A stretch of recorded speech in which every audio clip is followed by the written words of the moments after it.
Buenas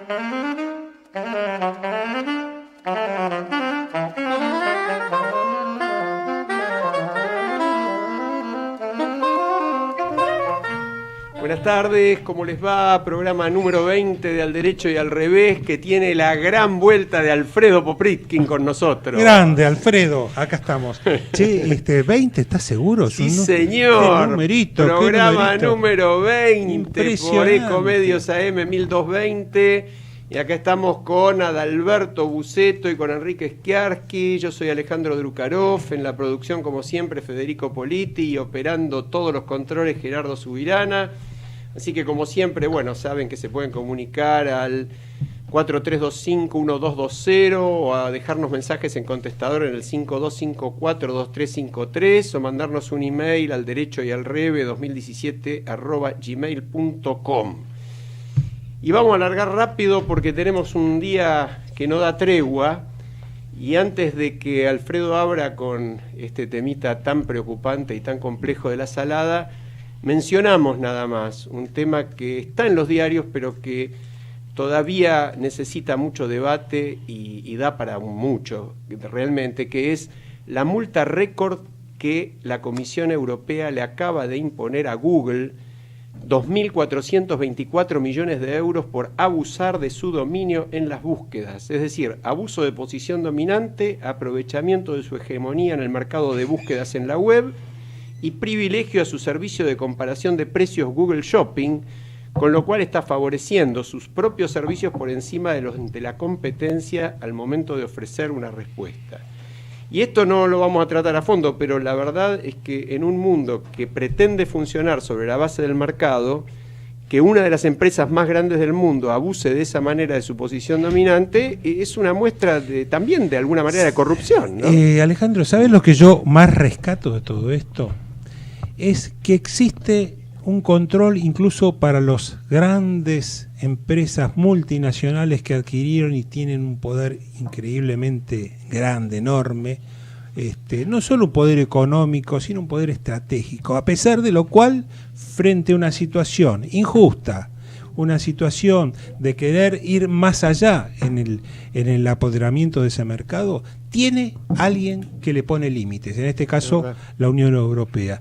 Esto es una manera de ir marcando que se puede en la medida que la decisión está, y esto es necesario que ocurra, y llevándolo, transportándolo a todos los a todos los ámbitos, retrocediendo a América del Sur y viniendo a la Argentina. Bueno, ¿cuántas veces nos hacen falta ejemplos de esta naturaleza donde un gobierno, el país o el gobierno central del país o una provincia le tenga que poner límites a una empresa, a un organismo, a alguna actividad porque es necesario hacerlo, y no se hace porque vamos a hacer una cosa de esta envergadura, porque vamos a castigar una empresa que nos da de comer, que emplea tanta gente, que ingresa tantos impuestos en las arcas, y bueno, hay que hacerlo, porque de esa manera es como educar a un chico, si uno no le va marcando límites. Y yo todavía creo que va a un plano mayor, porque en un plano de globalización, la globalización no tiene vuelta atrás, es así. Pero estamos viviendo ante estados nacionales cada vez más débiles y ante poderes concentrados cada vez más grandes. Sí, entonces, de alguna manera, esto es decirle nada menos que a Google, sin el cual parecería que ninguno de nosotros puede vivir a esta altura de la vida, decirle, momentito, señores, ustedes tienen que más ser un factor para que la competencia se fomente y no para apropiarse, porque si no entramos en estos supuestos que hay muchas películas que estamos viendo en los últimos años. Realmente está en la concentración, que el poder de estos monstruos está por encima de cualquier Estado. Fíjense que no hay mercado si no hay límites. Exacto. Porque si no, no es mercado, es alguien que está monopolizando, manejando. El límite es lo que marca la cosa. Ahora, ante la informática, hoy escuchaba algo de lo que sucedió en Ucrania, puede ser, no sé si ustedes lo han escuchado. Sí, en todo el mundo. Estos hackers que se están metiendo y están... Bueno, eso se va a poder dejar de lado, pero era lo que vos decías. Estamos ante la globalización y la tecnología. Y aunque sea una gran empresa de tecnología de importancia mundial, sin la cual no podríamos vivir hoy día, como lo que pasa en Ucrania y con estos hackers, hay que poner un límite, y yo creo que es una buena noticia lo que está sucediendo. Ahora, en relación a lo que decía Alfredo, los controles que deben hacerse a las empresas y a todo nivel, a mí me viene un poco a la mente el desastre que tuvimos esta semana con el tema del colectivo en Mendoza, ¿no? Horror. Donde horror. de repente, bueno, la autoridad que tenía que controlar eso, bueno, salió diciendo de que este colectivo, digamos, micro, no estaba autorizado, que los papeles no estaban en regla, etcétera, etcétera. Pero con eso no se soluciona nada. O sea, ¿quién es la autoridad contralor? Como dijo alguien, escuché en un programa de radio, el día que compremos un sándwich tenemos que nosotros verificar que los alimentos estén en buenas condiciones, o hay una autoridad a cargo. Y si esa autoridad ¿falló en esto o no falló? Claro. Algo de eso dice Bauman en varios de sus trabajos, ¿no? Hablando del mundo líquido, y cuando dice que estamos cada vez más privatizando los problemas de la gente, mientras al mismo tiempo un pequeño grupo, como por ejemplo en este caso Google, ejerce un poder hegemónico por su poder mundial, ¿no? Y la falta de un tribunal, de un derecho internacional capaz de ser aplicado por tribunales que tampoco existen, y ponerle límites. Por eso yo estoy de acuerdo con Adalberto. Pasamos a otro tema. Dale. Creo que este tema que acabamos de abordar da para otros otros enfoques, y lo vamos a tener que seguir tratando. Pero pasemos a esta cuestión tan compleja, tan amplia, como es lo que nosotros dimos en denominar la mafia de la salada, que ya no es una cuestión con nombre propio ni exclusividad, sino que ha tenido unos alcances impresionantes, y creo que vamos a tener noticias, novedades y cosas que se van a ir descubriendo con el correr de la semana, de los días, que la investigación se vaya ahondando, que los testigos vayan declarando en la causa, o los imputados, o alguien que quiera de a pronto arribar información para ir dilucidando el tema. Esta es una cuestión tan amplia, tan compleja y tan grave también a la vez, y múltiple en la cantidad de artículos del Código Penal que se han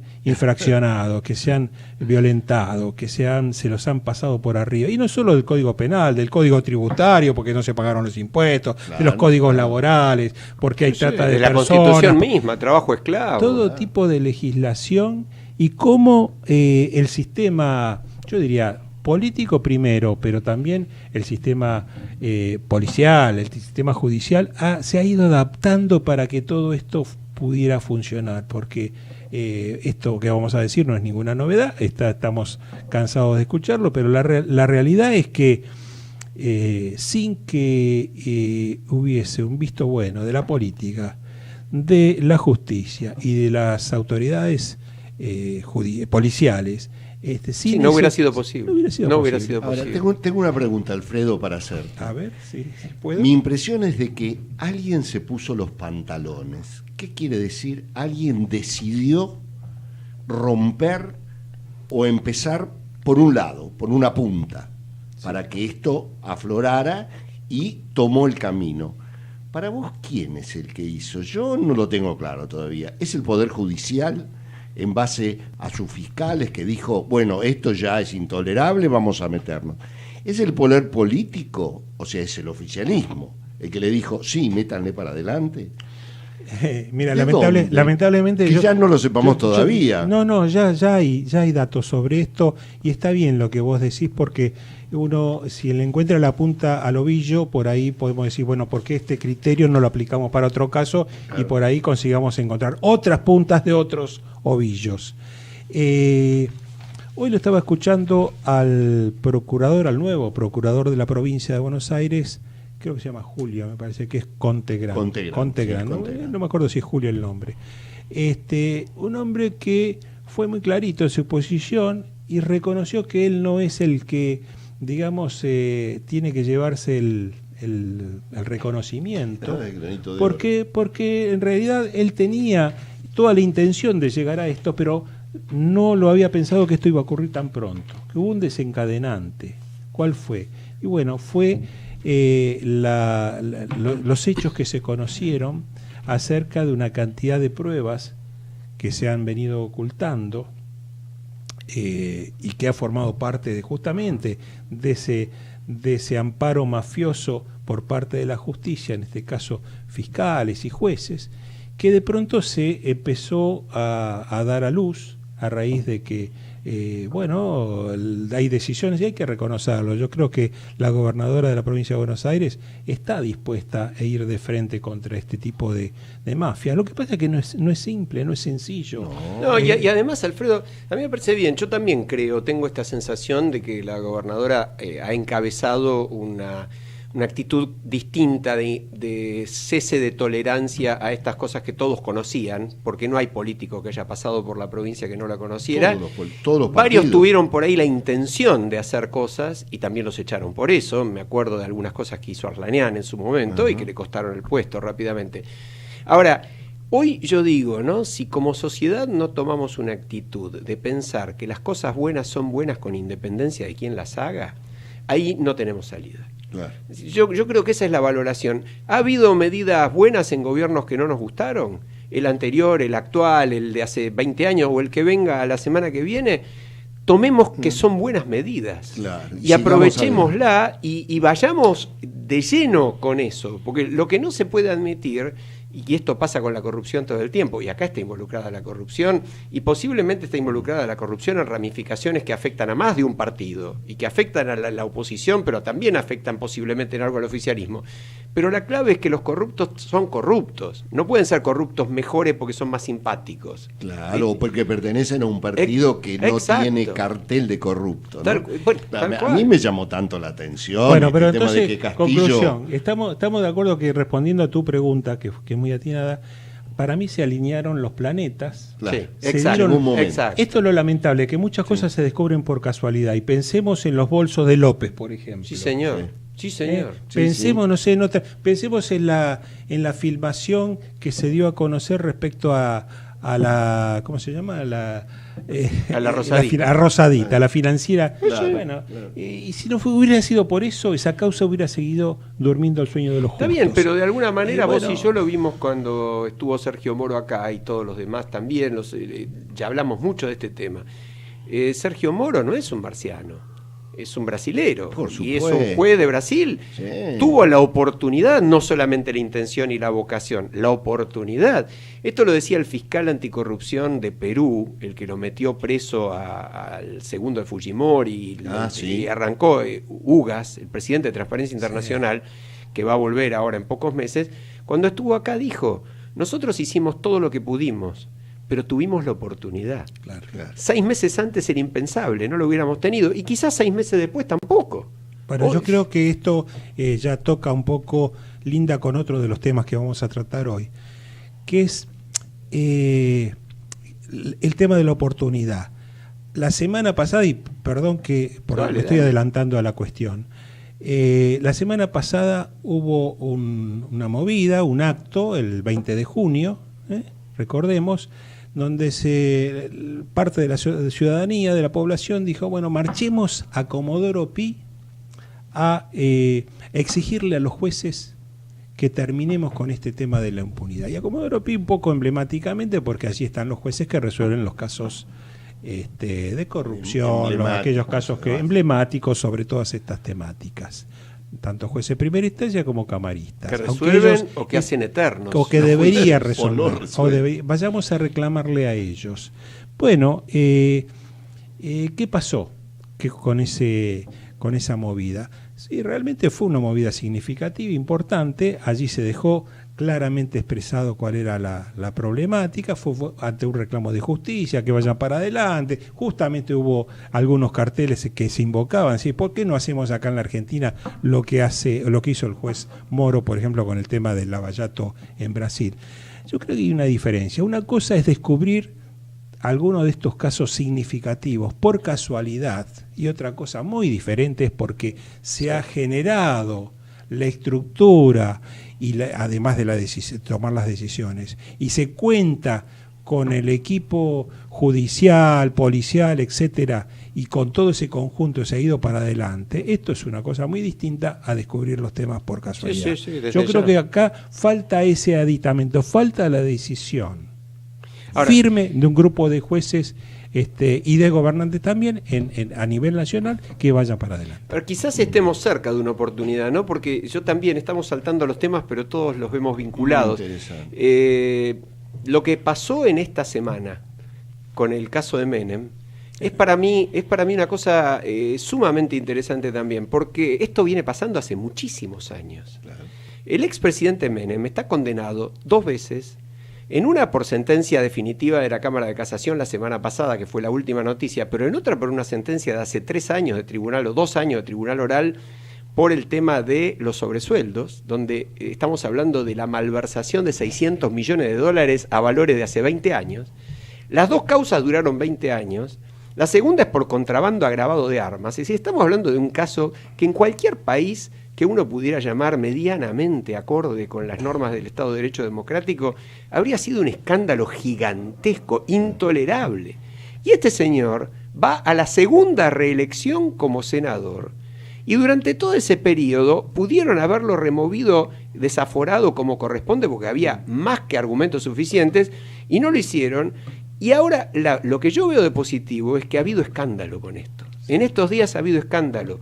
Está en los medios, se ha tratado en los programas y nos estamos confrontando. Yo le iba a pedir a Adalberto, que sé que lo había analizado, un análisis un poquito más jurídico del tema, pero fuera de lo jurídico, que lo podemos explicar bien, es un bochorno como país, del que debemos salir. Sin duda. Bueno, yo ante esa situación de lo que me golpeó la noticia, me fui un poco a ver dónde está el basamento legal para que esto pudiera haberse mantenido durante tanto tiempo. Lo demás ya lo sabemos. ¿Por qué? Pertenece a un partido, al partido, si se quiere, que nos gobernó todos los últimos años, y entonces todos le estuvieron haciendo la especie del aguante. Pero ¿dónde está esto legislado? Entonces me fui y me leí la Constitución. Digo, esto tiene que salir de una norma muy importante. ¿Y qué dice? Y la norma es la del artículo 69, que dice que ningún senador, la estoy leyendo con la Constitución en la mano, ningún senador o diputado, desde el día de su elección hasta el de su cese, puede ser arrestado, excepto caso de ser sorprendido infragante en la ejecución de algún crimen que merezca pena de muerte. Qué locura, ¿no? Pena de muerte, infamante u otra aflictiva, las penas son todas aflictivas, ¿no? U otra aflictiva, de lo que se dará cuenta a la Cámara respectiva con la información sumaria del hecho. Bueno, más allá de lo desactualizado, y esta es la Constitución del 94, ¿no? Bueno, de lo desactualizado, todos sabemos, lo sabe el ciudadano, lo sabemos los abogados, que el origen de esto es tratar de que el que ha sido elegido por el pueblo no vea su mandato en peligro o complicado su mandato por el hecho de que políticamente de otro lado le empiecen a hacer denuncias. De hecho, el 68, perdóname Alberto, dice justamente: ninguno de los miembros del Congreso puede ser acusado, interrogado judicialmente ni molestado por las opiniones o discursos. Claro. Ahora, acá estamos en el crimen. Acá estamos en el crimen y estamos, vos leíste bien, el de que no puede ser arrestado. Ahora, claro, esto no quiere decir que no pueda ser desaforado. Exactamente. Y de hecho la Cámara de Diputados lo ha hecho en por lo menos 2 ocasiones. Sí, caso famoso de Patti. En el artículo 70, dice las 2/3 partes, la Cámara puede analizar en juicio público. Exacto. Y entonces desaforar. Saca el fuero y lo somete, dice la misma Constitución, a los jueces competentes, a los jueces ordinarios. Con lo cual, tenés razón, esto tiene su antecedente, ha sido hecho, pero la gran pregunta que nos hacemos en Al Derecho y al Revés, ¿realmente puede la sociedad argentina tolerar a esta altura de la soirée, diríamos, que alguien se esté escudando en esta situación para evitar el cumplimiento de una condena que ha recibido sentencia firme, porque ya la sentencia sobre los hechos está, no sé si hay recurso extraordinario, pero aunque lo hubiera, la sentencia es definitiva. Es definitiva. Yo te digo, vos sabés que hay un antecedente de un fallo judicial, un fallo de la Cámara Nacional de Casación, en el año 2003, Tato Romero Feris, de la histórica familia casi propietaria de la provincia de Corrientes, por decirlo suavemente, era senador nacional electo por más de 100.000 votos. Y la Cámara Nacional de Casación dijo: el señor está condenado por sentencia firme, no puede asumir, y no asumió. De manera que ni siquiera hace falta que la Cámara tome la decisión saliendo de la defensa de la corporación política, porque perdóname que te agregue, yo estoy de acuerdo en que la responsabilidad principal es de quien tuvo la mayoría durante todo este tiempo y que no usufructó el voto de Menem cuando le hizo falta las pocas veces que Menem ha ido al Congreso, porque aclaremos que entre 2014 y 2015 fue una vez. Pero independientemente de eso, usaron el voto. Ahora, la oposición tampoco levantó banderas, la oposición concientizó a la sociedad, porque lo importante de todo esto que está sucediendo, lo de la salada, Alfredo, es que hay una conciencia colectiva que aprueba esto que está pasando. O se levantó alguien a decir lo de la salada es una barbaridad, estamos haciendo esto, estamos haciendo... Nadie ha dicho nada, y que yo creo que los jueces y el oficialismo se están viendo apoyados en la sociedad para sacar a la luz todos esos crímenes que hay. Pero quería agregar algo más, ya que me hice un poco el estudio jurídico. Hay un antecedente cuando se quisieron hacer fueros a los integrantes de los diputados en el Mercosur. En ese caso, la Cámara Nacional Electoral abordó el tema y sostuvo que todos los habitantes o todos los ciudadanos son iguales ante la ley. Aunque algunos son más iguales que otros siempre, ¿no? Pero el artículo 10 de la Constitución dijo: no, acá no hay ningún tipo de fuero para el diputado del Mercosur. Pero subsiste esta otra historia sometida a la problemática de la Cámara. Yo creo que, así como en Brasil en este momento están discutiendo una ley contra la impunidad, dicen ellos, le llaman el Instituto de la Impunidad, porque también tienen un sistema parecido, han haciendo una ley donde permiten acercarnos más al juzgamiento por delitos comunes. Vos sabés que hay un proyecto del gobierno actual que ojalá se mande y ojalá se trate, que establece la prisión con sentencia ya de tribunal oral. Ajá. También es otro tema a considerar, ¿no? Y en un mundo como estamos... Ahora, yo una nota de color muy particular. Hubo otro candidato, o intentó ser candidato, que está condenado, pero este está condenado por corrupción de menores. Es el caso escandaloso de Chicho Mazzone, ese intendente del Bordo en Salta, que está condenado a 3 años nada más y en suspenso por corrupción de menores, y se quiso presentar. Finalmente, ante la repercusión en redes sociales y el repudio de la sociedad, desistió. Yo me pregunto quién era el partido que lo iba a llevar como candidato, ¿no? Sería bueno que diera la cara. Muy bien. Pero, Alfredo, vos tenías algo para decirnos del Consejo de la Magistratura también. Sí, que no pero antes me gustaría, porque esto me vino a la mente ahora que estaba hablando de Alberto sobre el caso Menem, porque esto es algo que viví yo y creo que poca gente puede contarlo. No sé si ustedes sabían, pero yo fui el contador, el perito de la Corte que hizo los peritajes en los dos temas que a Menem lo pusieron frente a la justicia penal y que lo terminan condenando. Tanto a la causa de las armas, hice varios peritajes en la causa de las armas, que sirvieron incluso como fundamento para las sentencias, y en la causa de los sobresueldos también fui el que investigó, ya estando yo en la Procuración General de la Nación, no como perito de la Corte, pero lo que quería contarles es una anécdota, porque quizás lo otro significaría que me comprenden un poco las generales de la ley, porque si uno hace un enorme esfuerzo para investigar en un tema, como me ha tocado a mí, y de pronto ve que ese esfuerzo, que llega a buen puerto en cuanto a los dictámenes periciales que corresponde, resulta que cuando el tema de juzgado termina un poco matándose de risa frente a la sociedad, el imputado, bueno, causa un poco de bronca, esta es la realidad. Sí, pero sí. La anécdota que quería contarles es la siguiente. Cuando yo estaba haciendo uno de los peritajes, creo que uno de los últimos peritajes en la causa de las armas, Menem estaba preso. Ustedes recuerdan que estuvo preso. Estuvo preso, fue un preso particular, pero preso. En lo de Bostaniano. Exactamente. Entonces, ¿qué pasaba? Todas las semanas, 2 o 3 veces por semana, nos reuníamos con los peritos de las partes y el perito de Gendarmería, que también pertenecía al grupo de peritos que estábamos trabajando en el tema, Y claro, las novedades del diario eran parte también, porque los peritos, si bien somos contadores y somos peritos, no somos ajenos de lo que se vive en la sociedad. Es más, algunos dicen que son hasta seres humanos también. Sí. Lo cierto es que cuando Menem es liberado por una resolución, por un fallo de la Corte, cuyo inspirador fue el civilista, me van a ayudar con el apellido, bueno, un juez de la Cámara que tenía unas cuantas novias a la vez. Belucio. Belucio, ¿Fue el inspirador? Fue el inspirador, fue el Mirá vos. redactor del proyecto que termina siendo aprobado. ¿Para qué?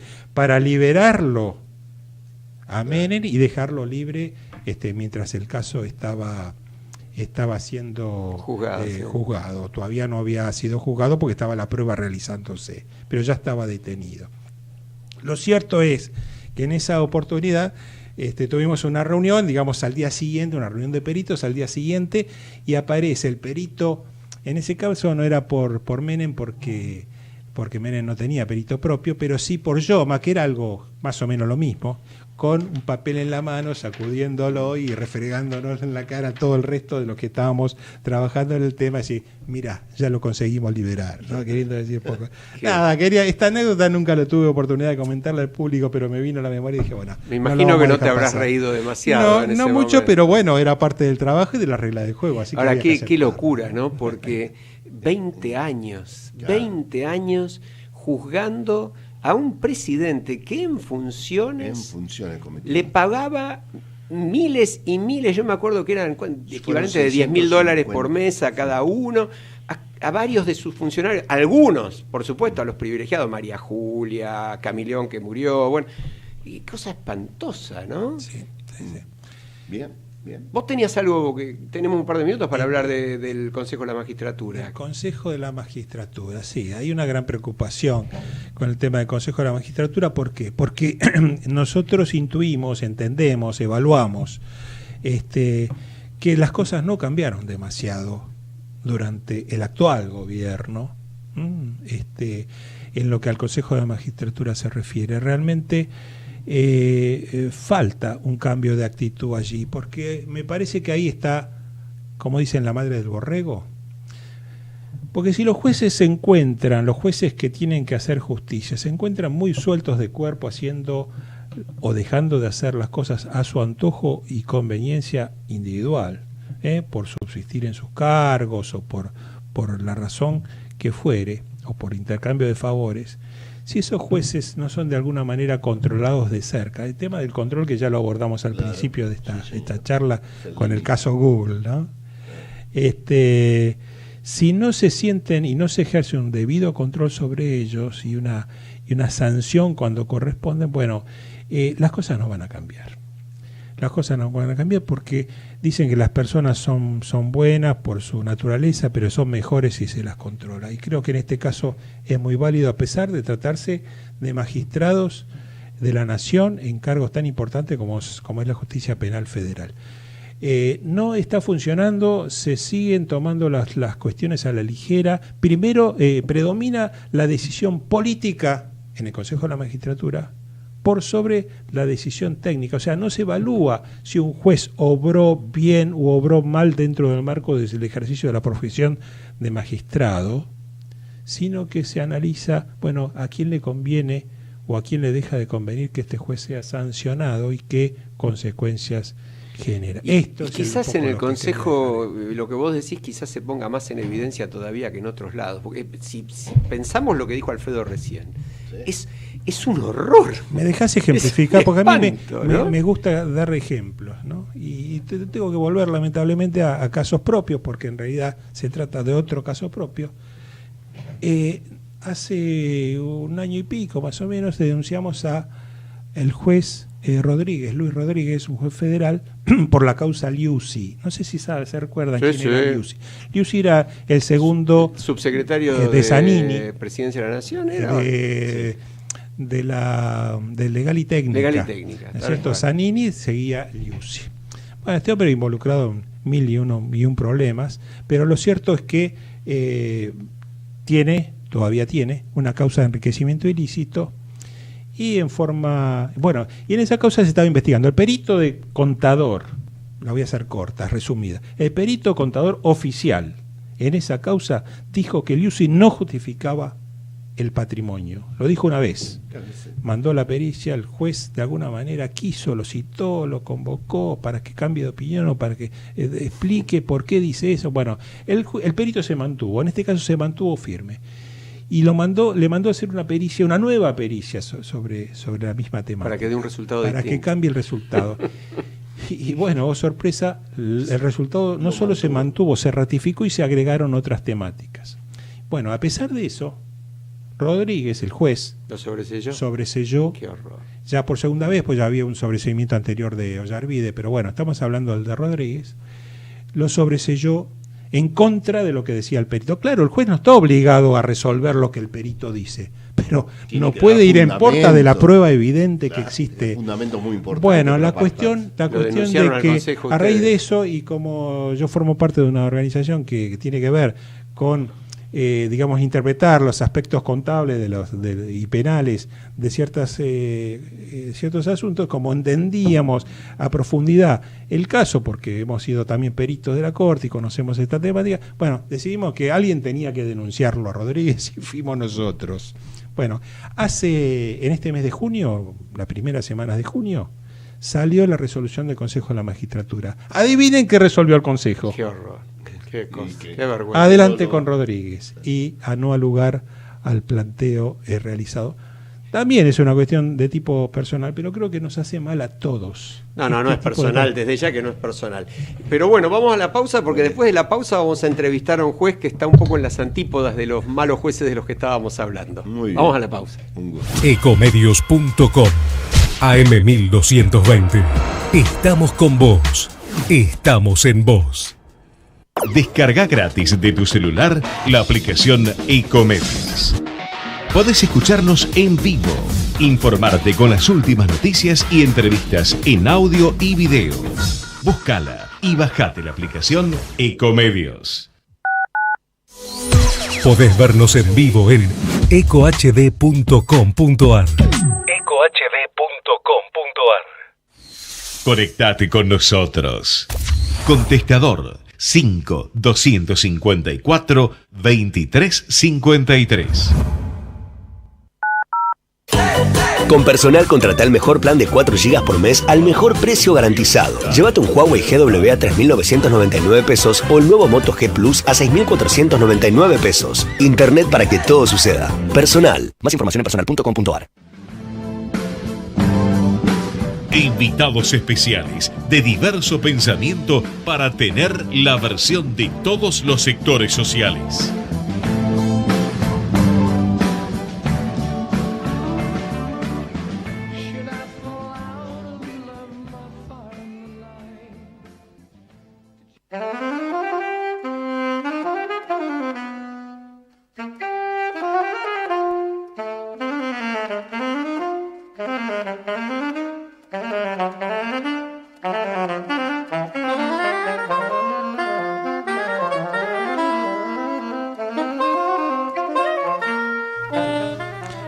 Bueno, continuamos adelante con el programa y tenemos una sorpresita para todos ustedes, que es que hoy tenemos el enorme placer de presentar como entrevistado del día al doctor Luis Herrero.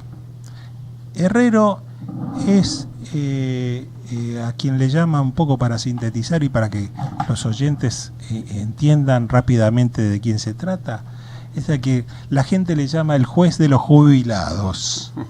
El juez de los jubilados. ¿Por qué? Y bueno, obviamente porque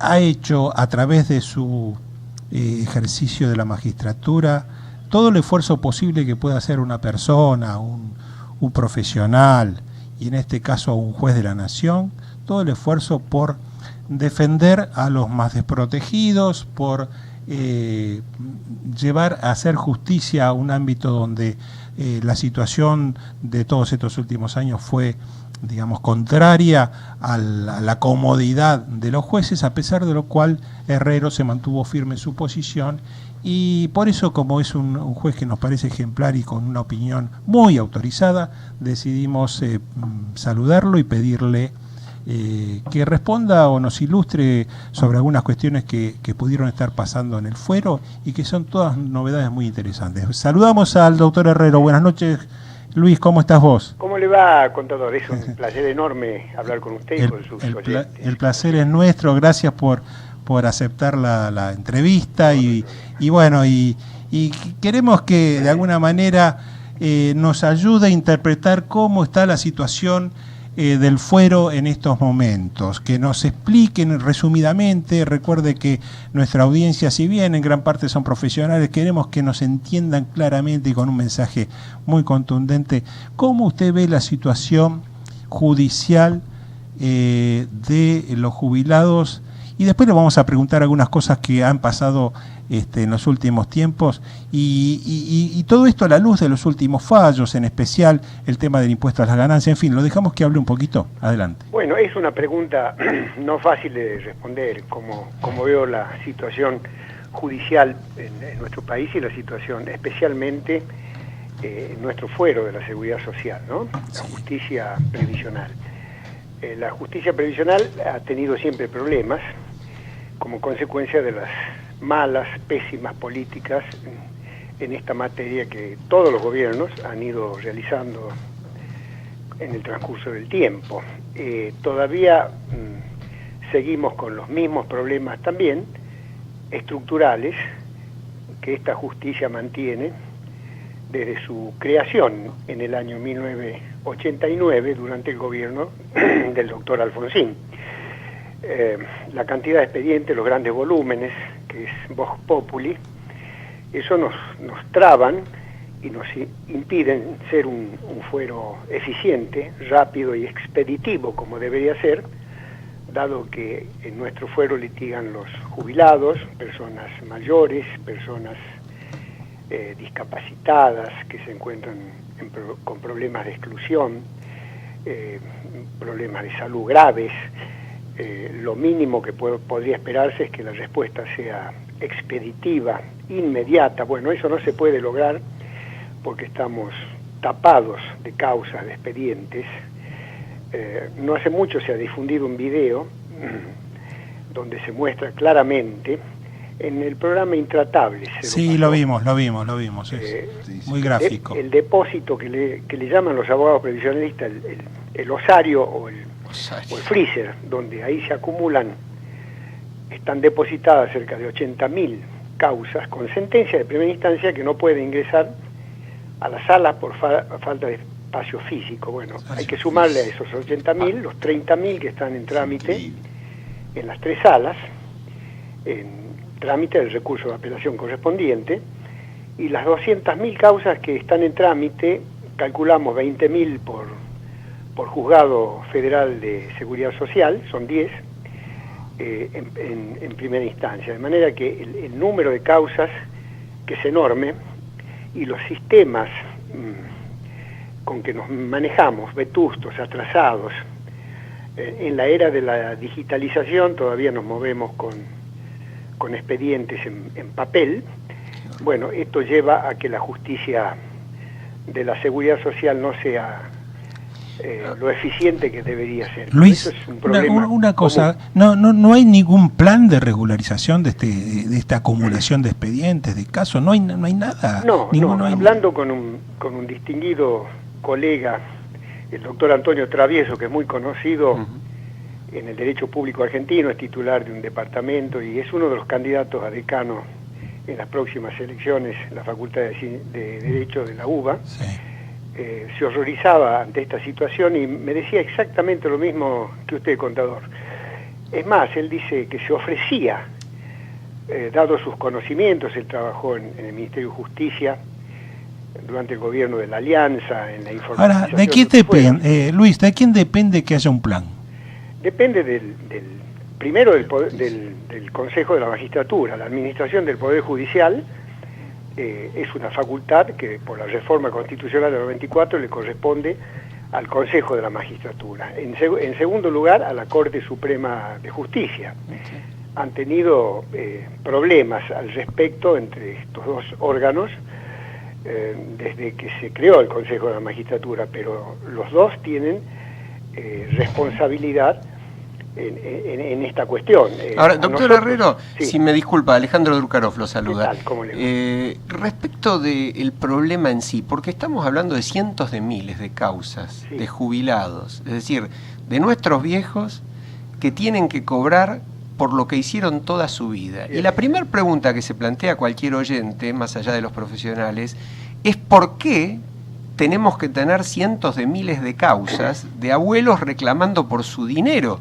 Y a mí me queda claro que eso es simplemente porque el Estado no ha cumplido sus obligaciones. Sí, así es. Y me hace recordar que hace no mucho tiempo, a usted en particular y a otro colega suyo, le han hecho un intento de jury en el Consejo de la Magistratura y tengo la convicción de que se lo han hecho justamente porque usted lo único que pretendía es no estrictamente lo que Alfredo dijo cuando habló de defender los derechos de los jubilados, porque eso en todo caso es una conclusión de Alfredo muy legítima, pero usted lo que pedía es que se cumplan las sentencias que ya existían. ¿Esto es así?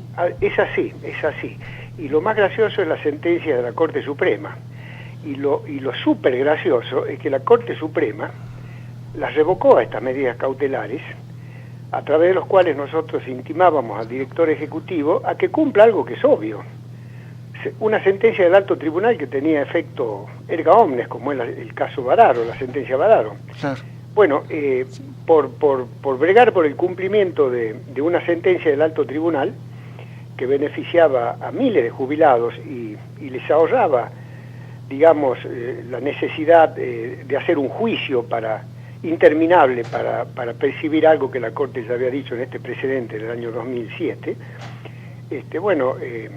tuvimos estos problemas que tuvimos. Y para mí más sorprendente todavía es que la Corte, que por artículo 15 de la Ley 48, que regula el recurso extraordinario federal, tiene facultades para hacer cumplir sus propios fallos, revocó las cautelares que habíamos dictado y que habían sido cumplidas todas por el director ejecutivo, porque como decía Napoleón, la víscera más sensible del hombre es el bolsillo. Sí, claro, tal cual, Nosotros lo apercibíamos con antreintes que debía abonar en forma personal el señor director ejecutivo. Por supuesto que todas las medidas cautelares fueron cumplidas. Expliquémosle a la gente que las astreintes, porque algunos pueden no entenderlo, es justamente una multa que se le impone en este caso al funcionario.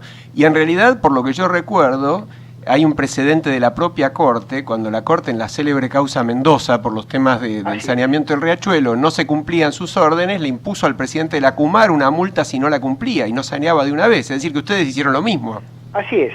Pero bueno, el origen de todo esto es la insensibilidad de las políticas de los poderes ejecutivos, hablo en plural, en general, y bueno, la hipocresía también, porque se les llena la boca hablando de los jubilados y de los abuelos, y cuando tienen que tomar medidas, son todo lo contrario a lo que predican públicamente. Y esto está a la vista, porque las decisiones políticas las deben tomar ellos. Nosotros en el fuero no tenemos posibilidades materiales, humanas, de dar solución a estos problemas de funcionamiento del tribunal, que nos exceden absolutamente. Los presupuestos, las decisiones las deben adoptar.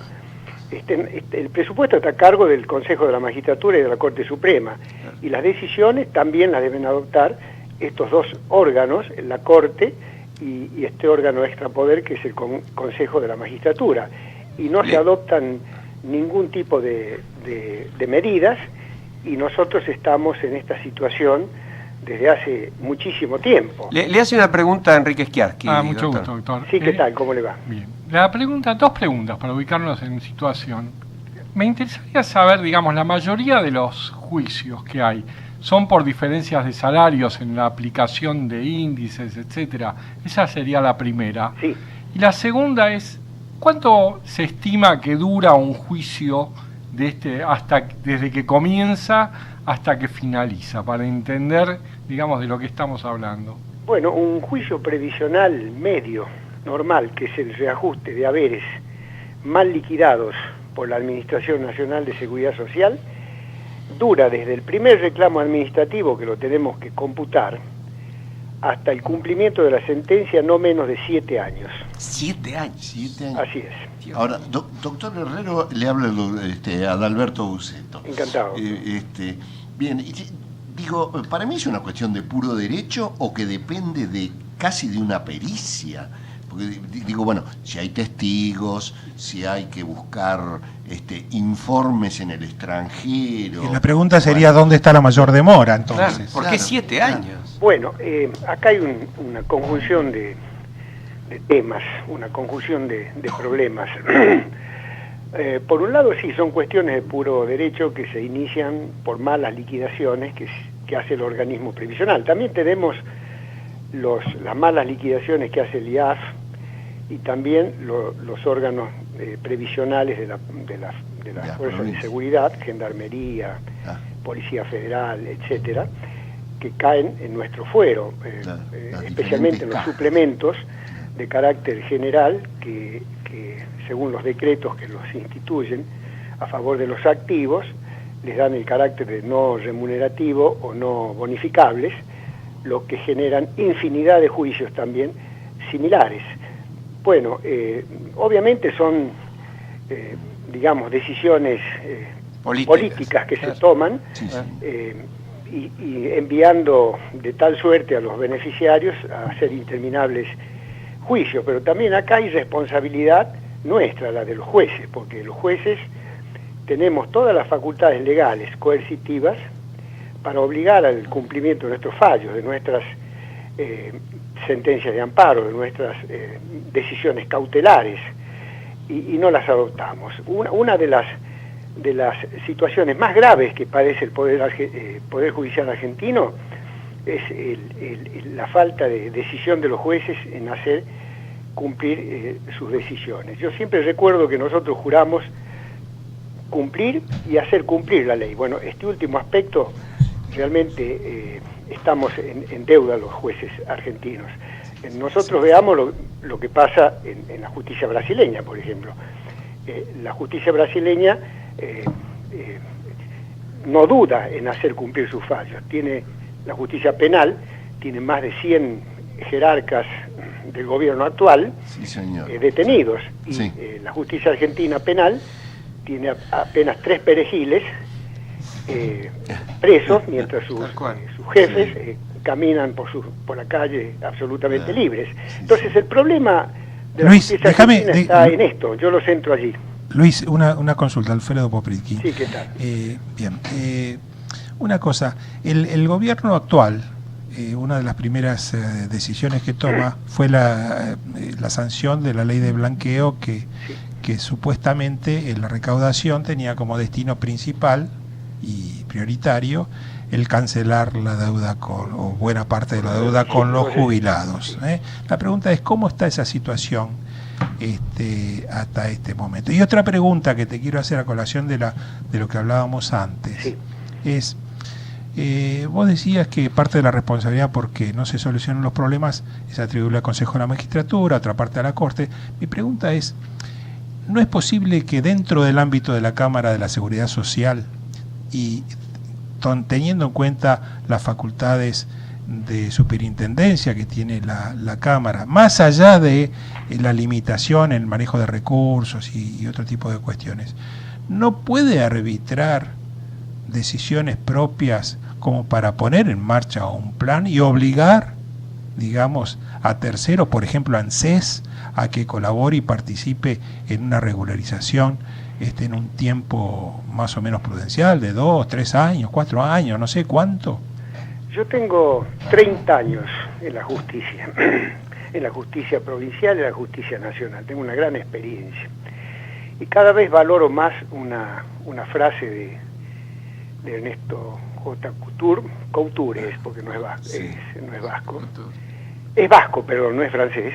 Él decía, el día que los jueces tengan miedo, ningún ciudadano podrá dormir tranquilo. Extraordinaria frase. Sí, somos un tribunal colectivo, colegiado, y allí discutimos los temas, pero alguien dijo que la suma de 0 da siempre 0. Cuando no existe la voluntad de tomar decisiones en serio, resolver los problemas en serio, y priman otros disvalores, como el temor, por ejemplo, o la obsecuencia con el poder político, estamos absolutamente neutralizados. Ahora, doctor Herrero, me pido disculpas por la pregunta, ¿no? Sí. Pero usted me la deja picando con lo que estaba diciendo y yo creo que es así. Tengo entendido que ha habido algunos cambios también de posturas en torno a la procedencia o a la procedencia de las medidas o a la velocidad de cobro en los últimos tiempos en el fuero, ¿no? Es decir, porque cuando en su momento a ustedes les promovieron esas acusaciones tan infundadas que afortunadamente fueron rechazadas, y yo recuerdo incluso un masivo petitorio por el rechazo en su momento donde la ciudadanía se expresó, no, ustedes estaban un poco solos, y sin embargo entiendo que ahora, quizás en función de cierto cambio de signo político, también hay quien en el gobierno anterior entendía que no había que pagar y ahora entiende que sí. ¿Puede haber algo de esto? Ay, no sé, porque la verdad que no sé, desconozco las políticas que se realizan en el ANSES. Es un órgano ajeno a la órbita del Poder Judicial, es parte demandada en los procesos previsionales. Yo solo me entero por lo que leo en los diarios, pero yo veo la situación concreta en la Cámara, en el fuero, y no veo que ésta haya mejorado. O sea, estamos igual, porque Buceto le habla, estamos igual que antes, no ha habido cambio a pesar del cambio de administración. Igual, no solo en esto. Lamentablemente el gobierno nacional no tiene mayoría parlamentaria. Claro. No tiene posibilidades de realizar el cambio que la sociedad está esperando. Muchos palos en la rueda le impiden tomar medidas fructíferas en esta materia, y nosotros miramos los índices, el desempleo laboral, el índice de pobreza, es decir, todo esto es un lastre que se arrastra desde los últimos 10 o 15 años. Sí, sin duda, no se puede de la noche a la mañana cambiar lo que se sembró durante décadas, ¿no? Así es. Luis, y otro tema más reciente de los últimos tiempos, que han sido fallos que realmente también han tenido diversos tipos de opiniones, pero que han caído muy bien en general en la ciudadanía, que es el tema del impuesto a las ganancias en los sueldos o los honorarios o las percepciones, no honorarios, las percepciones de los jubilados, los saberes. Se ha dictado un fallo ejemplar y después hay un segundo fallo con otro tipo de visión de la sala de ustedes, ¿no es cierto? De la sala segunda, ¿no? Así es, la sala segunda. ¿Podés comentarnos un poquito al respecto? Sí, este fallo, el fallo Calderale, el primero, y el segundo es Calderón, medio parecidos los actores. Sí. El primer fallo es un leading case, el primer fallo que se dicta en la capital federal. Ya hubo otros en otras cámaras federales, la Cámara Federal de Rosario, de Paraná, de General Roca, ya se expidieron también declarando la inconstitucionalidad de la ley de impuesto a las ganancias con respecto a las jubilaciones. Pero bueno, en la capital fuimos los primeros. Este fallo podría haber salido el año pasado, lamentablemente se demoró internamente, y el año pasado hubiera tenido, si tuvo esta significación con el mínimo no imponible elevado a como está, que afecta a menos cantidad de jubilados que cuando la situación estaba en plena ebullición el año pasado, bueno, digamos que este fallo hubiera, no sé, me admiro por la repercusión que tuvo, la verdad que no la esperaba, pero creo que más se lo analiza como un fallo que tiene que ver con la sensibilidad social y, digamos, la racionalidad o la razonabilidad que debe tener el legislador cuando crea tributos y la obligación de respetar otras normativas, no solo nacionales, sino también convencionales, que resguardan otro tipo de derechos, perdón, que tienen otra significación como los derechos sociales. Ahora, doctor, si yo le tuviera que pedir a usted en 2 minutos, no más, Sí. que me diga por qué los jubilados no tienen que pagar impuesto a las ganancias. Usted hablándole a una audiencia que no sea, a una audiencia lega, ¿qué me diría? Porque el jubilado es un pasivo, no trabaja, está en receso, ya él trabajó, ya cumplió todos los requisitos, las condiciones exigidas por la legislación, está afectado por una contingencia que es la vejez, que es la que determina la edad, la ley. A veces se considera que debe aumentar, a veces que bajar, y porque el jubilado no tiene empleador, no realiza ninguna actividad lucrativa, no cobra ningún salario, de manera que al no obtener ningún tipo de ganancias, no existe a nuestro criterio un hecho tributario que haga nacer la obligación, un hecho imponible que dé origen a una obligación tributaria. Entiendo, muy buena, muy clara la definición. Ahora, esto históricamente, ¿cómo ha sido en la Argentina? ¿Siempre pagó impuesto a las ganancias la jubilación? Sí, siempre. Esta ley de impuesto a ganancias, que es, la anterior se llamaba ley de impuesto a los réditos o ley de impuesto a las ganancias eventuales del año 46, se sancionó en el año 1974. Bueno, ahí se incluyó a las jubilaciones, a los jubilados, y hasta el día de la fecha, bueno, se la cuestionó. Era una emergencia de un año, ¿no? Sí. Era una emergencia de un año al principio, en el 30 y pico, ¿no? Bien Argentina.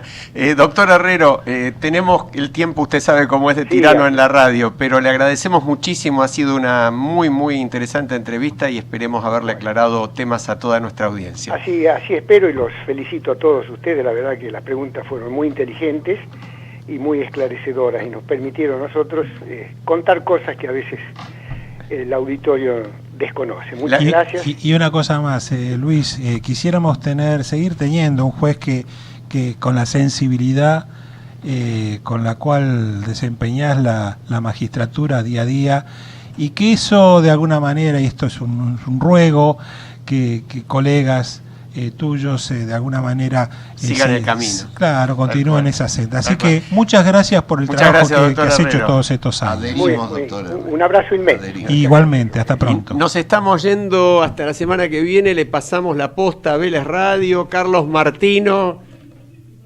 ¡Ah! Me rectifican. Partido de Independiente. Sí, señor. Estábamos equivocados. Un abrazo a todos. Hasta la semana que viene.